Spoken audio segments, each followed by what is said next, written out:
Bato de la Rosa, nahuli na daw mga idol. Napakarami ngayon ang nag-message sa atin. Kaya tutugunan po natin dahil grabe ang balita ngayon na nahuli daw at idinidiretso na daw sa Hague. Ito po yung napakalungkot na balita mga idol. Napakarami po ngayon ang nagpaabot sa ating kaibigan na ninyo. Mga idol, kung ano man po ang mapapakinggan po ninyo ngayon, kayo na lang bahala maghusga, no?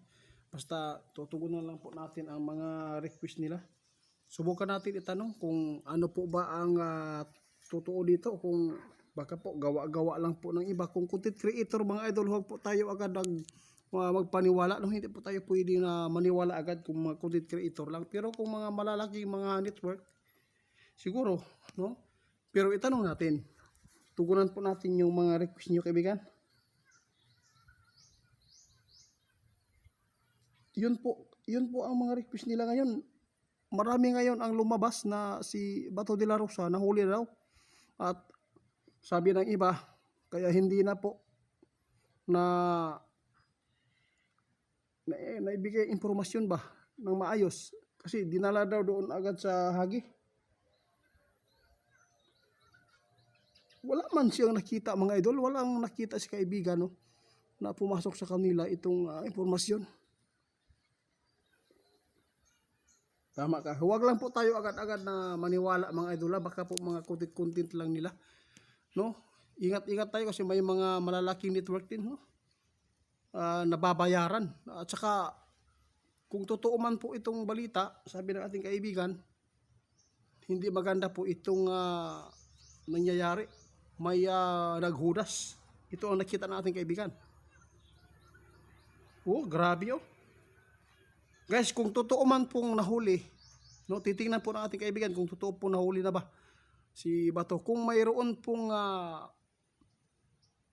nangyaring panghuhuli sa kanya, ibig sabihin daw nito, mayroon pong nakita si kaibigan na naghudas sa kanya, nagtraidor.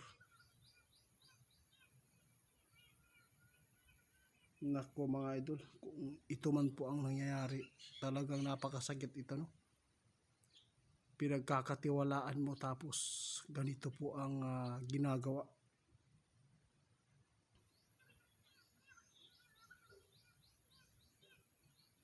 Guys, ito po sabi natin kaibigan, nagbabala si kaibigan. Kung ibabato po ito sa mga team Duterte ang naghudas, huwag kayong agad maniwala. Hindi kayo pwede agad maniwala. Kasi may mga ganyan pong mga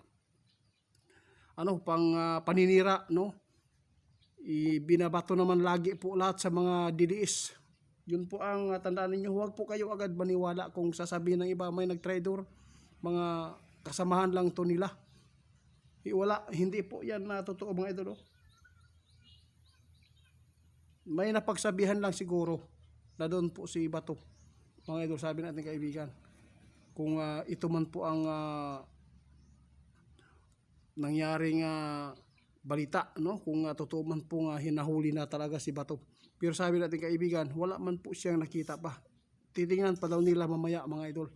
Basta kung mayroon pong kapag ganitong mga istorya, no? Isisira na naman po ito sa mga DDS na may nagtraidor. Yun. Sabi ng ating kaibigan, mayroon daw na pagsabihan nito kung totoo man pong nahuli.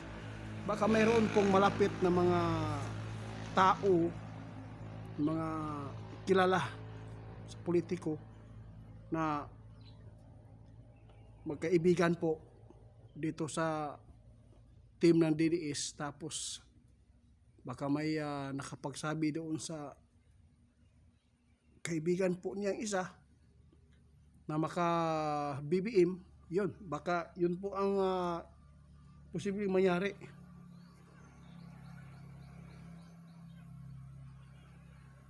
Kaawa mga idol. Kung totoo man po ito mga idol, mahihirapan po silang makabalik si agad si Bato de la Rosa. Pero wag kayong mag-alala mga idol, at titingnan pa ng ating kaibigan kung ano po ang katotohanan dito sa impormasyon. Sige. Guys, yun lang po, no. Si kaibigan umalis na at titingnan po daw niya kung ano po ito katotoo. Sa mga nag-request, wag lang po tayo agad maniwala na hindi pa 100% ito. Huwag kayong maniwala na nahuli na. Kung talagang nahuli man, may nag-traitor daw. No, hindi po mga DDS ito. May mga kaibigan lang siguro ang mga DDS dito sa sa mga supporters ni BBM. Tapos yun po ang nakapagsabi, sobrang trust po siguro nila. Yun nangyari kung totoo man po ito. Pero titingnan pa natin kaibigan kasi wala naman daw pumasok sa kanila. Baka mga fake news din, no? Mawag po tayo maniwala sa mga vlogger, content na para lang makapag-views po. Maraming salamat sa inyong lahat mga ito, sa lahat ng mga nagpaabot nito. Salamat po sa inyong mga request po sa atin, no? Salamat po sa mga naniniwala din sa ipinapaabot ng ating kaibigan. Napakasakit po ito mga idol kasi kung totoong nahuli, kawawa po si Bato ang grabe, kawawa po talaga ang pamilya nila na kung totoo man po ay idediretso na daw doon sa Hagi. Grabe, no? Hindi na po talaga maganda ang mga nangyayari dito sa ating bansa.